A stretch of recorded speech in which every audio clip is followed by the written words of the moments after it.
Well, good morning, good afternoon, good evening. This is Northwest UFO Chasers radio broadcast. We're coming to you live from Tacoma, Washington, where we are meeting with the people. Occupy Wall Street. And we're talking about aliens. We're going to bring you a radio broadcast today, my friends, that's just going to blow your mind, okay? Yeah, we're going to talk about some really, really good stuff. So,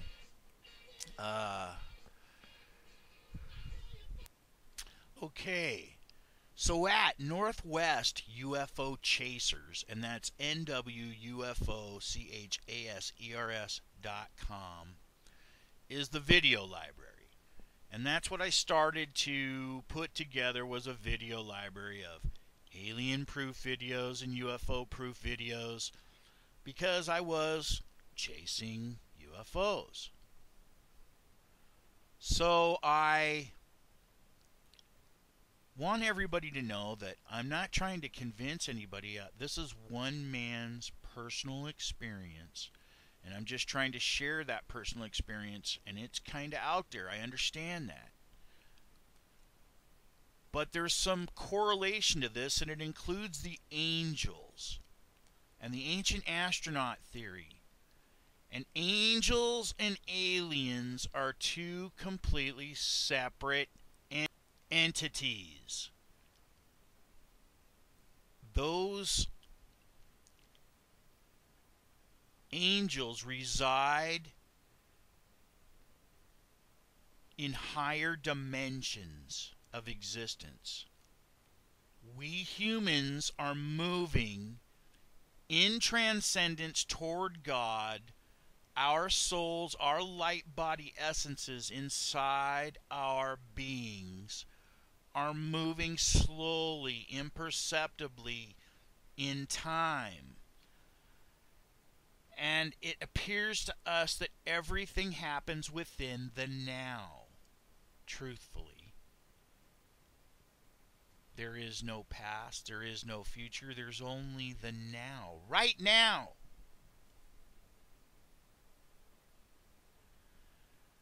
And in that regard, I want to point out that Clifford Stone told us about the 57 intelligent alien species at disclosure.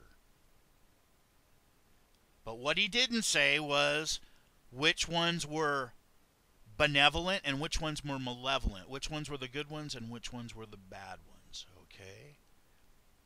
Now, it's important to know that the benevolent alien intelligent species known as the Nordic alien intelligence that Alex Collier, Billy Meyer, Ashiana Dean, Melchizedek, and Gregory M. Voles, and many others today talk about. It's one and the same as a generalized perspective, overview, but we're getting inundated with too much information because some of us, as in myself, have been modified to receive reception information telepathically. And we communicate, but when they dump their high intellectual telepathic communication messages upon me, I wrestle with the human English language in order to be able to wrestle with their high technologies and what they're trying to express. And a lot of this has to do with interdimensionality.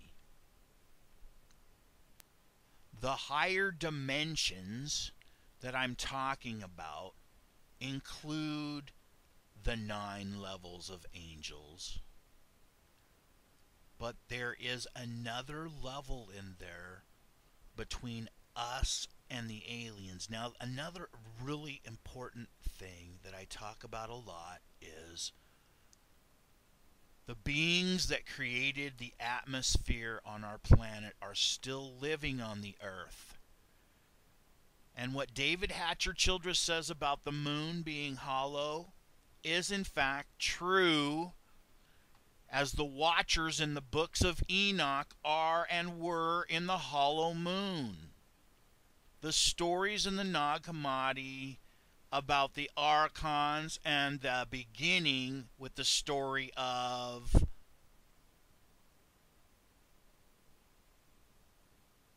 the hypostasis of the archons. And in that codex or chapter within the Nag Hammadi, it talks about the creation of species of man, or the modification, if you will, in the laboratory known as the Garden of Eden. This is where we got intelligent thought.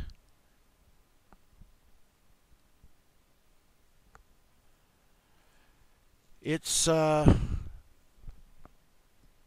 we have to also understand that I want to express so many different pieces of this puzzle all at once. It's almost impossible. But we wrestle with it and we continue to move forward. And within the human genome are genes that have been identified that are representative of 12 constellations, which are the 12 signs of the zodiacal, but there are a multitude of constellations. Why only the 12? It's the vortex portal. Bam! Right in the middle. It's like a wheel of interdimensionality. And I try to get people to see this, and all of a sudden in astrophysics I started to see it through the Ramanujan calculations.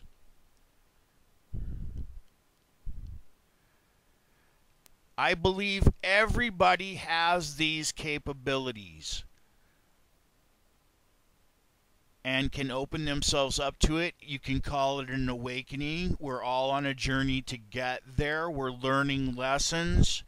There are going to be things. We're moving in transcendence toward God. We are going to transfigure out of these bodies and become sentient, light-bodied essences of full glory, in glorification, moving toward God. We all know that we are ultimately angels of one kind or another that have been separated. This is what the stories tell us, and I want to go into some depth. We're going to talk about Northwest UFO Chasers website and the timeline here.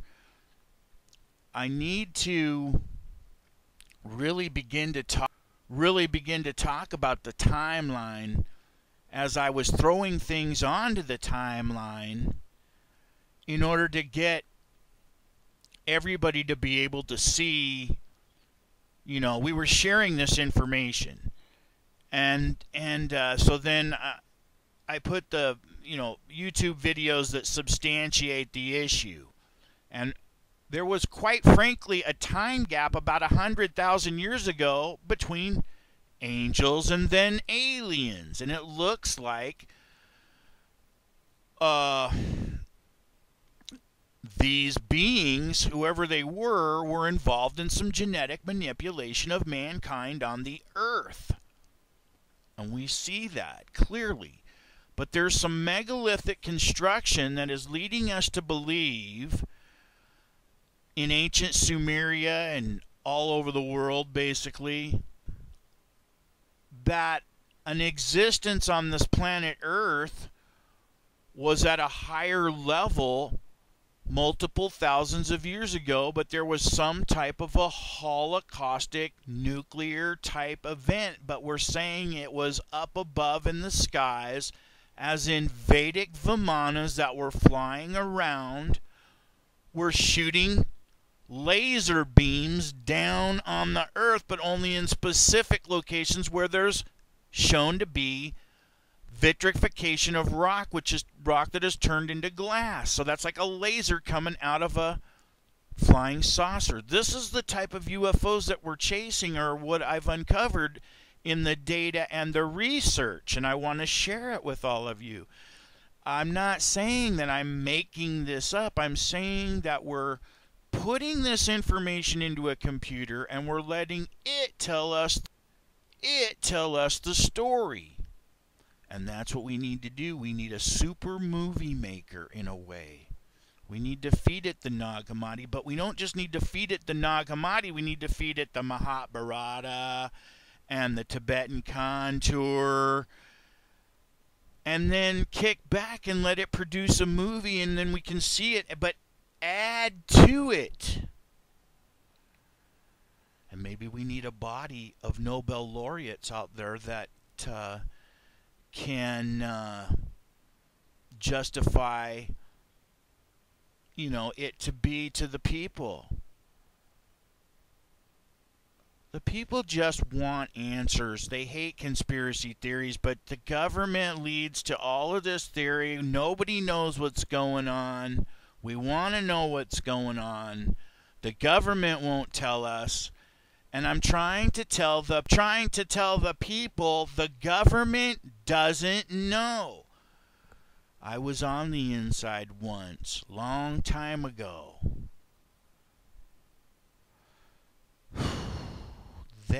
Every man is an individual, and these organizations don't really exist.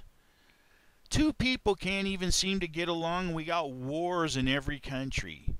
It's crazy. We need a miracle. We need an intervention. We need the angels, and guess what? The angels are stepping in, and where are they going to step in? They're stepping in right now. Occupy Wall Street. Now listen, I had this vision. I want to say these individuals' names. Sagarma Guatamo, Siddhartha, whatever. What I'm trying to express is Gadadhar Chattopadhyay, which is Sri Ramakrishna, which is Hinduism. Sagarma Gautama was Buddha. Muhammad bin Abdullah is Muslim. And Jesus Christ is Christianity. And then there are all of the Indian, Viking, and every other type of spiritualist. We are one big giant family that needs to wake up to the awakening. The awakening that's happening, it's going to happen. It's happening all around us, and it's just this movement in time through frequency and vibration. The dolphins and the whales and the songs of music and the vibrations of people feel it within their bodies, within their spirits, within their being.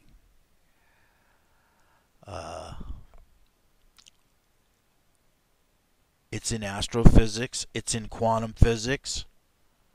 It's calculations that show the harmonic vibrations, and that is by no coincidence the substantiation of superstring theory. Superstring theory states that there are small strings within quantum particulate matter called quarks that are vibrating at a high rate that give us the illusion of solidity of our existence.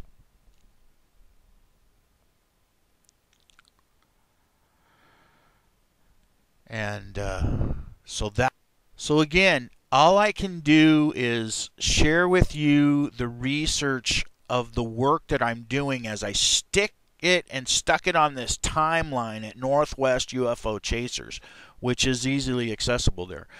And then, so I began to write the book, and the book basically is coming together now, and I've got 18 chapters in the book, and then I did these radio broadcasts. So I try to keep the radio broadcasts going.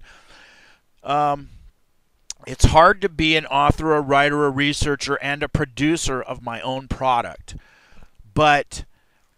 and try to exist in this world of chaos, with things going on like Occupy Wall Street that I want to be heavily involved in, but I have to maintain at the mobile command center. So, and we're at the same time we're looking for alien life, and we're finding it on UFO Stalker, and UFO Stalker is a product on the website you can get to at anytime. But basically, we have our group on Facebook. And then I got a page too, and we're all sharing information, pictures about alien intelligence, because there's a man by the name of James Gilliland who lives at the base of Mount Adams. And I've correlated the fact that orbs are transporting through vortexes between Hesdalen, Norway, and Mount Adams, Washington. And Ashiana Dean goes into a lot of this information on the vortexes and how the structure works. So that's what I was going to say. Like, we're all pieces of this puzzle. Alex Collier, he talks to the Andromedans. Billy Meyer talks to the Nordic Andromedan Intelligence. Gregory M. Voles talks to the Nordic Andromedan. I'm saying it's not like a cellular telephone where you just get a signal, I mean, they flood my mind with pictures. They modified my genes, so I'm genetically modified in order for them to talk extra low frequency. And these are in calculations that Ramanujan, Einstein, and then there's time displacement calculations. And if you can look into that a little bit, it helps to understand this multidimensionality and the understanding of where I have to go when I enter in hyperdimensionally space travel, which is astral projection by thought interdimensionally in order to communicate. And I have to tap the library of... I'm sorry for all these jumps in here on this. It's for the library of knowledge. And for some reason, this is starting and stopping, and I'm working with it here. So we're going to deal with it. I'm going to probably keep this a short one as far as the radio broadcast, but I wanted to share some of that information. I wanted to let you know that,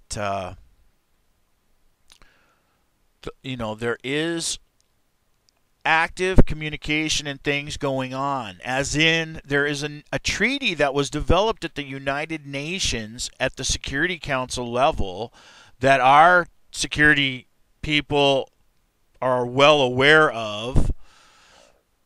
And these treaties include, contact with extraterrestrial beings from other worlds. I mean, there are things going on. It's not just a matter of disclosure, it's a matter of waking up. And then I want to say that, there's a coordinated effort through subliminal media bombardment by the airwaves and then HARP is sweeping, which is a combination of electromagnetic energy being shot into the ionosphere, and then they're electromagnetically sweeping it, so you're getting that, and that's sort of a mind projection type thing in a way, if you think about it. And then, there's just so many things. Chemtrails, the chemicals that they're dumping on us, the antidepressants, the antipsychotics, the medical, usage and needs of products out there is just unbelievable to deal with the chaos. And then we're going to have Occupy Wall Street, it's Occupy the world, and it's going to, I just wanted people to realize that I had made a prophetic statement about, again,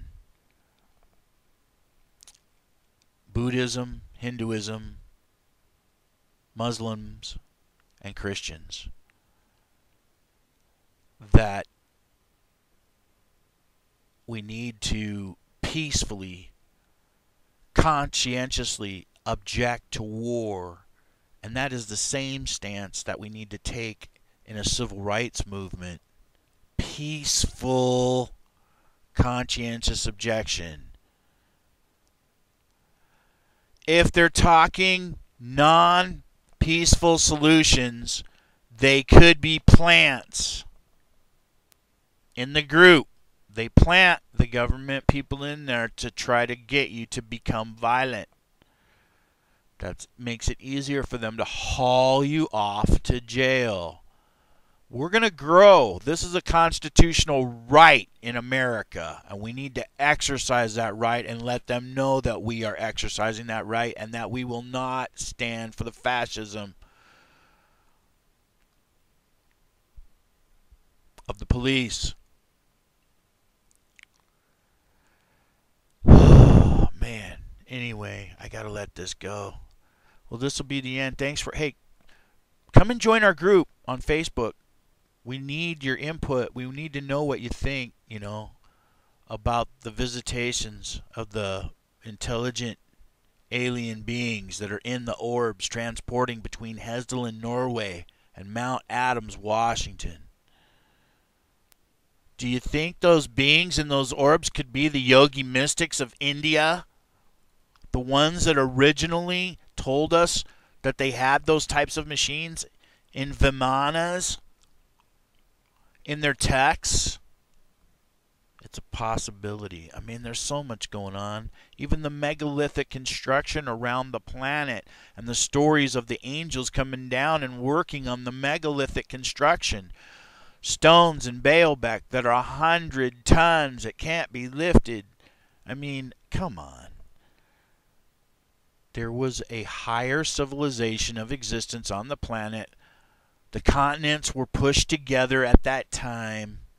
There was an energy that flowed around the planet because there was a connectivity to the ionosphere, and that's what these pyramids around the world on the certain parallel line are.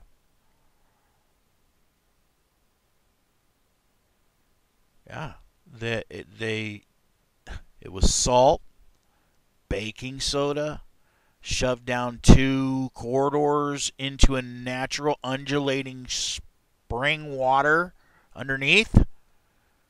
You have a hydrogen reactor.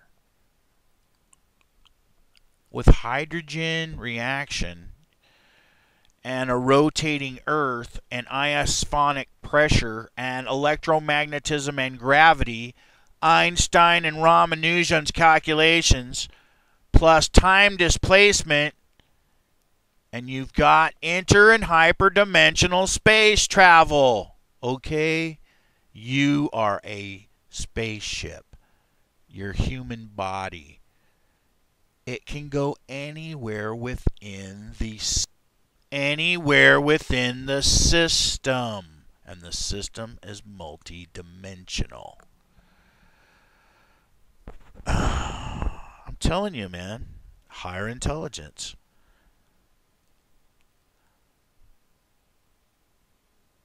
There's an intelligence right here on Earth. Never left.